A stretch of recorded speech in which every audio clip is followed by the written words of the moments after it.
It's episode number 254 of the Restaurant Strategy Podcast, and today we are going back to basics. Don't go anywhere. There's an old saying that goes something like this. You'll only find three kinds of people in the world. Those who see, those who will never see, and those who can see when shown. This is Restaurant Strategy, a podcast with answers for anyone who's looking.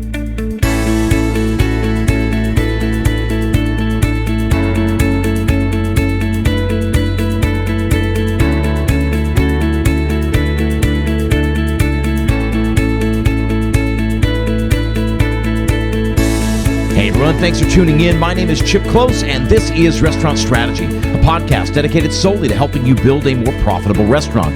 Each week, I leverage my 20-plus years in the industry to help you build that more profitable and more sustainable business.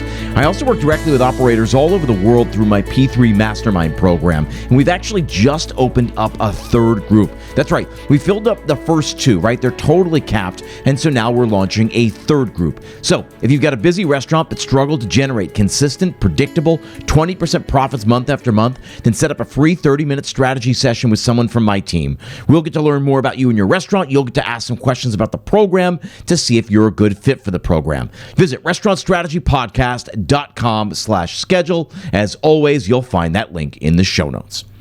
Now, are you frustrated with managing your catering and private events with pen and paper or outdated programs? Introducing TRIPLESEAT, the catering, sales, and event management software built for hospitality professionals by hospitality professionals. With TRIPLESEAT, you will increase revenue and efficiency, all while streamlining your operation.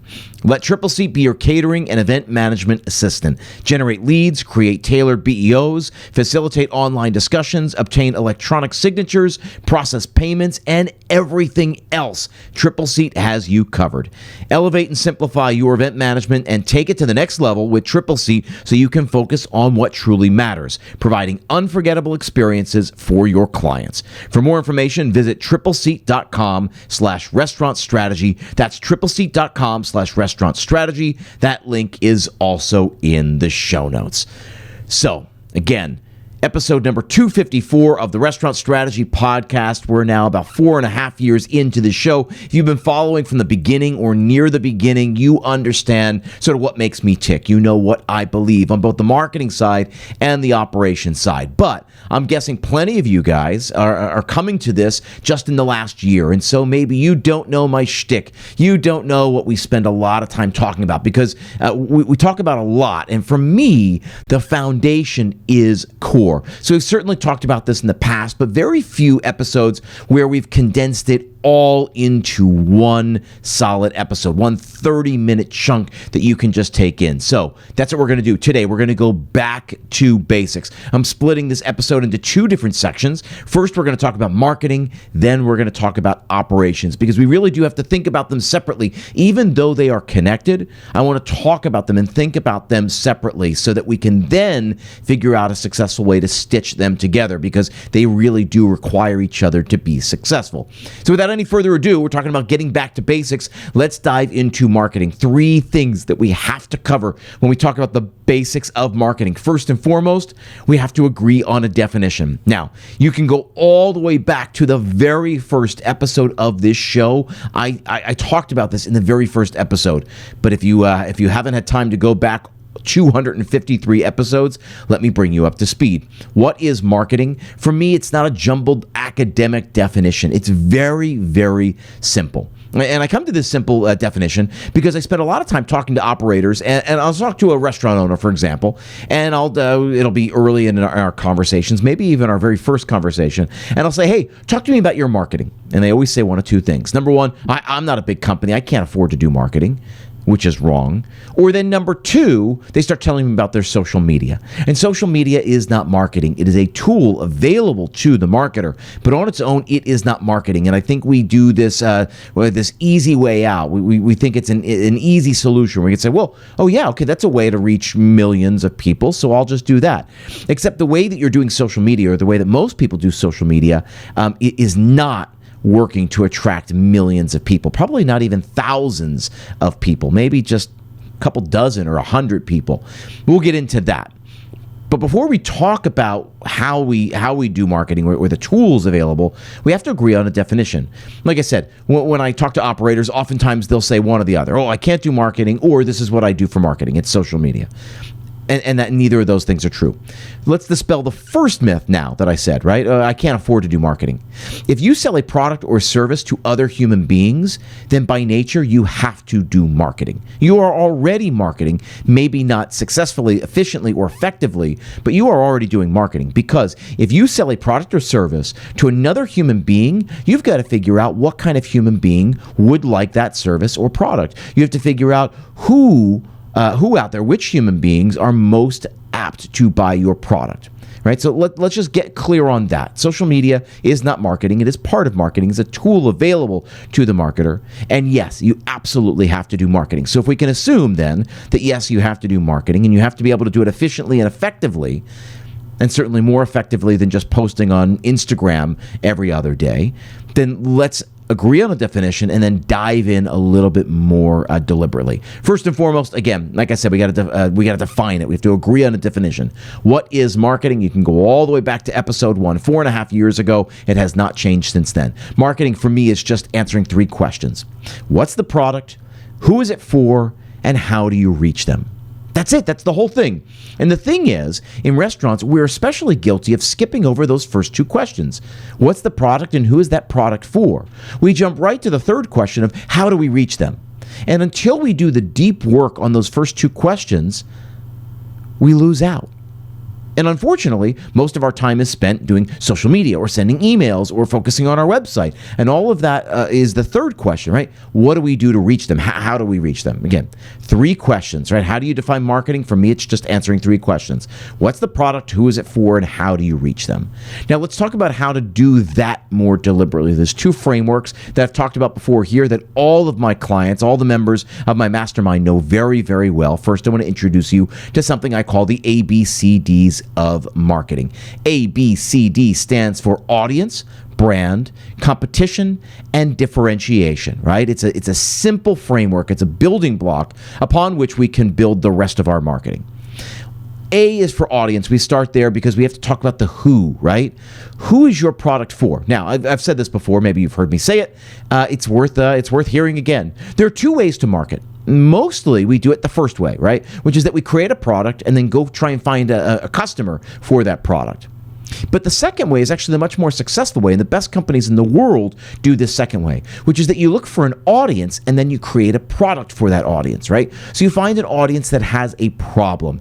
This is where we start our ABCD framework. ABCD, audience, brand, competition, and differentiation. We start with audience. We look for a group of people or a kind of person or a type of person that has a problem that you are uniquely qualified to solve.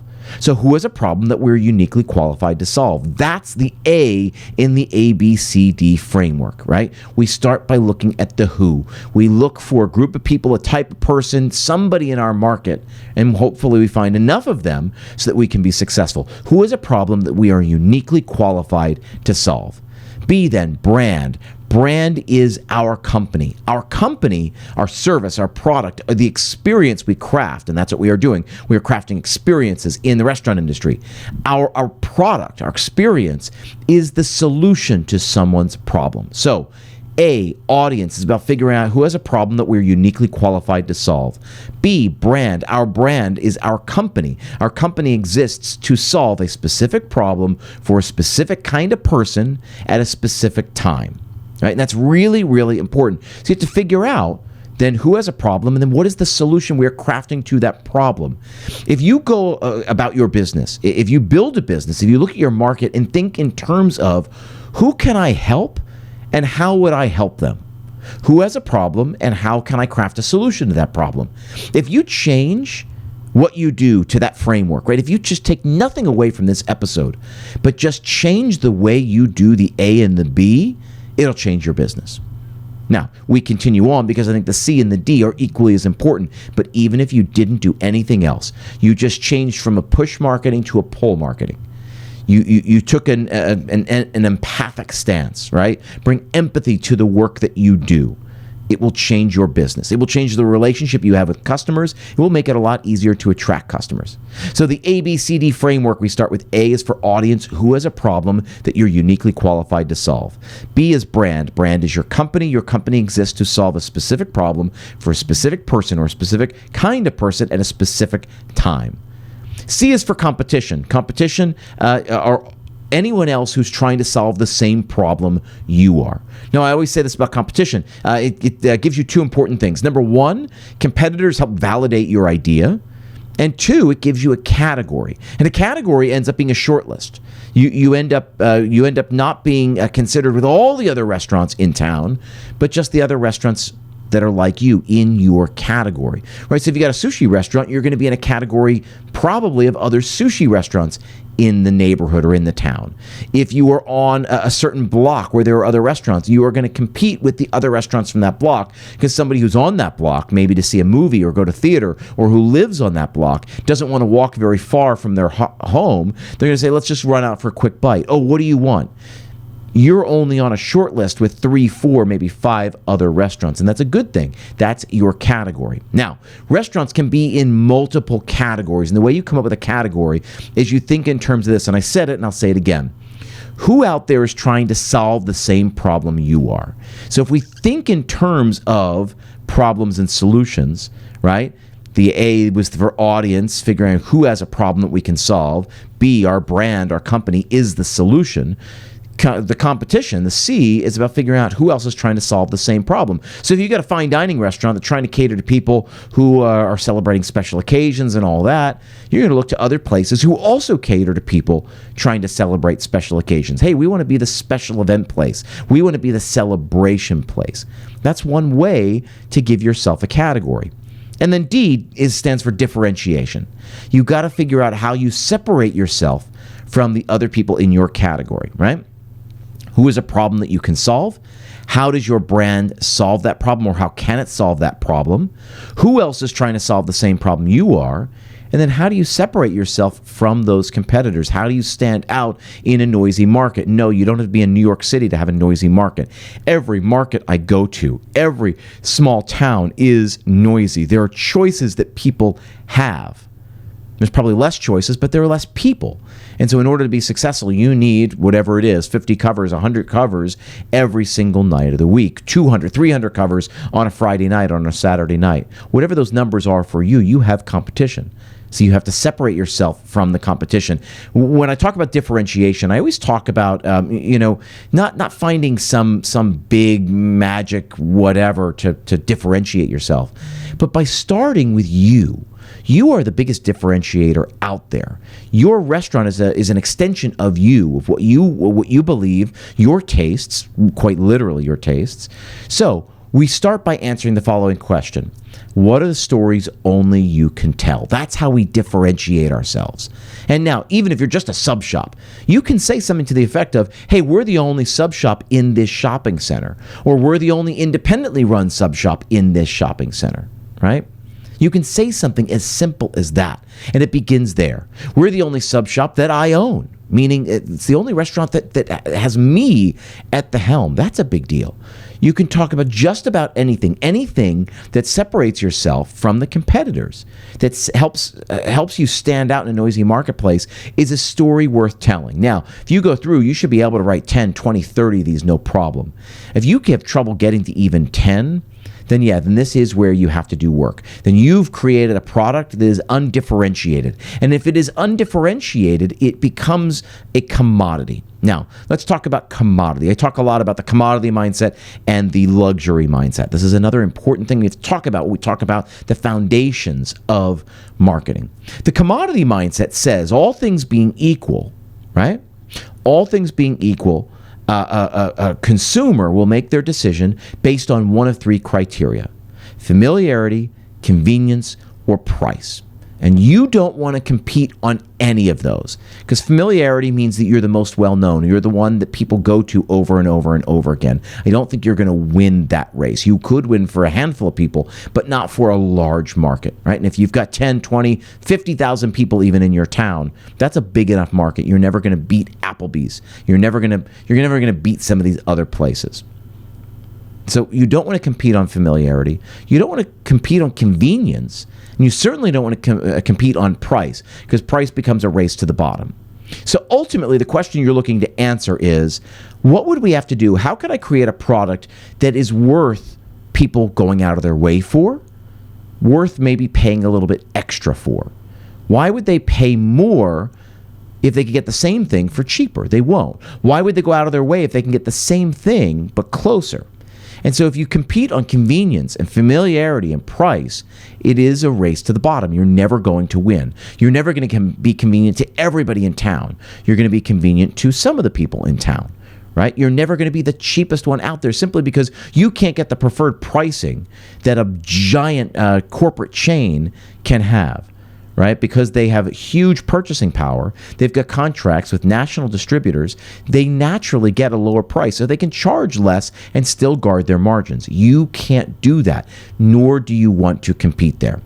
So when we talk about marketing, we've come up with a definition for marketing. We talk about the ABCDs of marketing: audience, brand, competition, and differentiation. That gets us into creating a differentiated product, right? Something that is remarkable, that is unique, that is different from anything else out there. It is the only way to succeed in the year 2023 and beyond. Finally, then, we've got to talk then about how we actually go about doing our marketing. So I want to introduce you to another framework called the triangle principle. The triangle principle simply states that there are only three things you need to focus on. Three areas. I would say three buckets. When I have people build marketing plans in my program, they come out with 3 sheets of paper. On the top of one, you write attraction. On the top of the other, you write retention. And on top of the third, you write evangelism. Attraction, retention, and evangelism. Those are the 3 sides to the marketing triangle, to our triangle principle. It basically says all you need to do is find a way to get people in. You got to find a way to get people back, and you got to find a way to get people talking. This is firmly what I believe is required for marketing a restaurant. Not a website, not social media, not SEO, not emails, although all of those are important. But stop focusing on the things you do and start focusing on the results you need to get. When you start focusing on the results, you will get much better results because you'll be focused on what you need to happen. Well, then you figure out, what do I need to do in order to make this happen? Meaning, what are the tasks? What are the tactics? What are the strategies I need to employ? This is now where we inject social media into the conversation, or our email marketing, or our website, or SEO practices and all of that. That's where we start injecting those in. But they're all a means to an end. What do you need at the end? What's the result you need? I need to get new people in. What am I doing to try to acquire new customers? And it's either working or it's not working. And P.S., it's not just one thing. It's probably 8 or 10 things. It's probably 8 or 10 things in each of these areas, in each of these 3 areas. So attraction, retention, and evangelism. If you want to be more intentional with your marketing, if you want to do marketing better, be better at marketing, be more effective at it, I'm telling you, adopt this mentality and think of the end in mind. Everything you do needs to achieve a certain goal, and it's either achieving that goal, you do more of it, or it's not achieving the goal. You scrap that and you find something else. So when we talk about the basics of marketing, here we go. Back to basics. That's what we need to agree on. A definition for marketing, you now know. It's 3 questions. What's the product? Who is it for? And how do we reach them? Talk about the ABCDs of marketing. Those first 2 questions. What's the product and who is it for? You have to understand the ABCDs of marketing. That's the foundation you build the rest of your house on. And then when we go about building the rest of our house, right, when we go about building the rest of our marketing, when we do our marketing, we obviously have to understand how we do our marketing. And I think you bring attention to it by focusing on just these 3 areas. What do you do to get new people in? What do you do to get people back? What do you do to get people talking? That's the basics of marketing a restaurant successfully. We're going to cover the other half, the operations side, in just a minute after a word from another one of our sponsors. Now, Running a restaurant is already a tough job. You're busy keeping customers fed and employees paid while working with razor-thin profit margins. The last thing you should be worried about is if you're doing sales tax right. That's why you should consider automating sales tax for your restaurant point-of-sale system. Collecting and filing sales tax on your own can be stressful, and it can be time-consuming. It can leave your business vulnerable to accidentally missing tax payments or not having enough money in the bank to cover your tax obligations. DAVO by Avalara simplifies sales tax for your restaurant and brings peace of mind through automation to help you pay the full amount you owe on time. Just integrate the DAVO app with your existing POS like Clover, Toast, or Spot On and set up your business and banking information. DAVO will take sales data from your POS system and determine how much sales tax you collected each day. Then it sends a request to your bank to have your sales tax put into a secure holding account. This keeps your sales tax separate from your revenue and helps reduce potential confusion about available funds. You'll get a daily email from DAVO by letting you know exactly how much sales tax was transferred. When your sales tax is due, DAVO automatically remits your sales tax to the appropriate authority on your behalf, in full and on time. Is your restaurant in a state that does on-time filing discounts? If it is, then DAVO will automatically send this refund back to your bank. Don't let sales tax spoil your business. Stay on top of sales tax with automation from DAVO by Avalara so you can spend less time in the back office and more time in the front of house.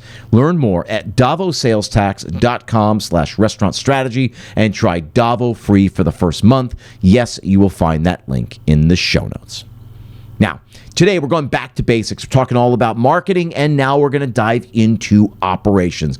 When we talk about the operations side of things, because there's a relationship between marketing and operations, I always say all of our problems are marketing problems. They just can't be solved with marketing. They have to be solved operationally. So let's talk about the operation.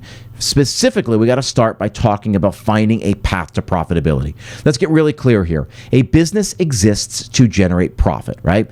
We follow the old Milton Friedman, which I don't 100% subscribe to, but Milton Friedman said, right, the purpose of a firm, the purpose of a business is to increase shareholder value, meaning it needs to turn a profit. If your business doesn't turn a profit, it is a nonprofit, and there are plenty of extraordinary charities out there in the world. I just don't think you set out to create one. You created a business so that it could provide for you and your family. And unfortunately, what I find is that a lot of owners and operators end up spending their lives providing for their business rather than having their business provide for them. And so we got to change this. We've got to change the way that we go about building a business. Number one, we've got to make sure it's profitable. Now, I'm tired of hearing about 10% profits being the promised land.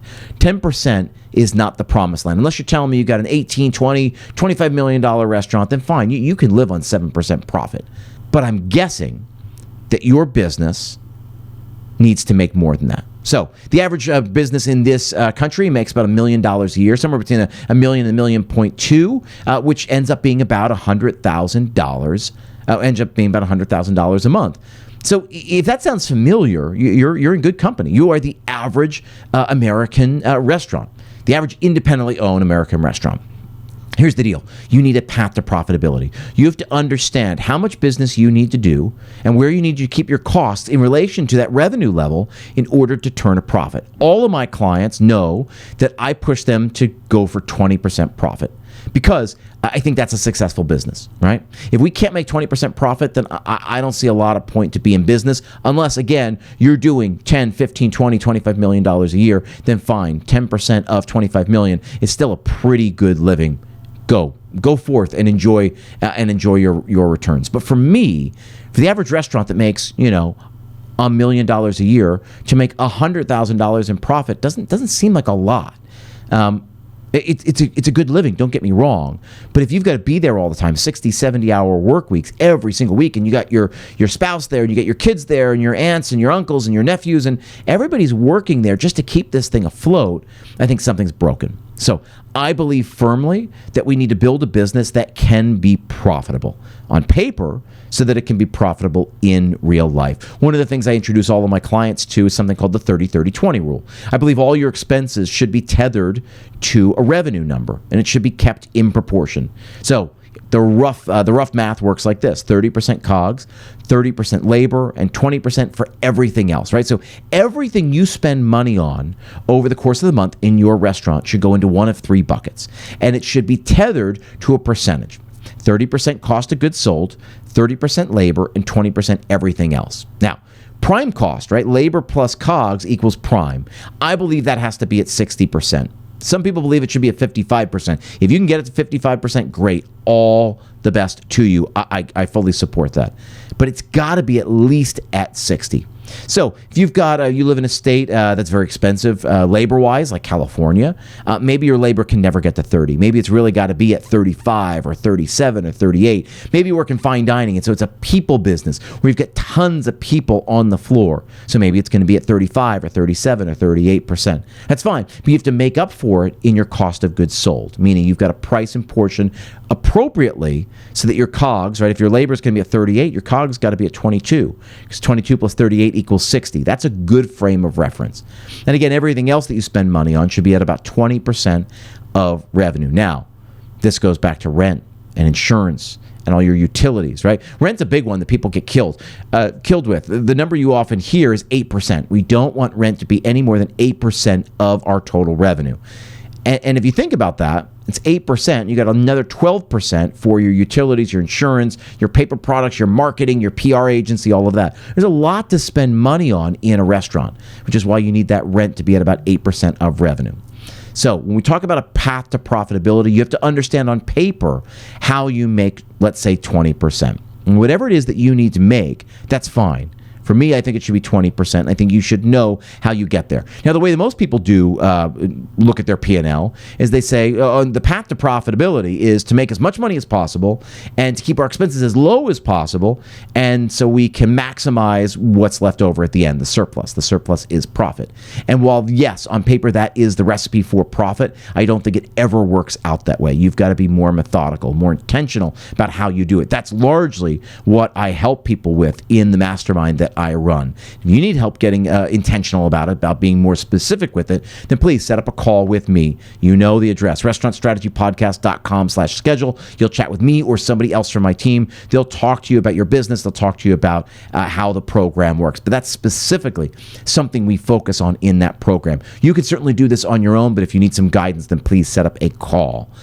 You need a path to profitability. You need to know on paper what your path is, how much revenue you need to make, and how you need to limit your expenses specifically to make a solid return. I use 20% because I think that's across other industries, not just ours, that's a good place to start. I'm not saying 40 or 50%, right? Just 20%. And I think if we challenge ourselves to think beyond 7, 8, 10%, beyond even 15%, I think it's really great. Also, I'd love for you to aim for 20, fall short, and hit 16 or 17. I think it'll be awesome. I have plenty of clients that do that on their way to 20, they're falling a little bit short and they're hitting 16, but it's a way better than 8. So that's where we start our conversation. Going back to basics operationally, we have to really talk about path to profitability. Next, we got to talk about leadership. All problems in our restaurants are leadership problems. This is something that I coach on all the time. I say, let's assume it's our fault. If we go forward with that mentality and we say, hey, whatever's wrong in your restaurant, it's our fault. It's your fault. It's not your staff, right? So here's the thing. My staff is so lazy. They always show up late. Number one, my question is, well, why did you hire a lazy staff? Number two, why do you let people be lazy? Number three, why do people think that they can get away with this? Why do people think that they can show up late to your restaurant? They show up late because you let them show up late. And now I understand, especially when we're talking about people, it's been a crisis this last year. People will quit in the drop of a hat. I understand that. That's why we need true leadership from the beginning. You have to understand why you exist. So my friend Sean Walchef always talks about this. We gave a talk last year in Los Angeles together. We talked about finding your two whys. Two most important questions you can answer in your business are the two whys. Why do you exist? And why should anyone else care? Right? So the first question, why do you exist? Is pretty straightforward, meaning why do you do what you do? Why do you get out of bed every day? The second question, of course, is why should anyone care that that's how you spend your life, that that's why you get out of bed? And I think if you answer those two questions, and those really go hand in hand with some of the marketing conversations we held earlier in this conversation. I told you there's a relationship between marketing and operations. But why do you do what you do, right? Why do you exist? And why should anyone else care? Because most people don't care about your business. They don't care whether you're successful or not. They care whether they're successful or not. So if you can create a business that helps them be successful at whatever they need to be successful at, you will find success. This is my favorite quote of all time. It's by a guy named Zig Ziglar, the late, great Zig Ziglar.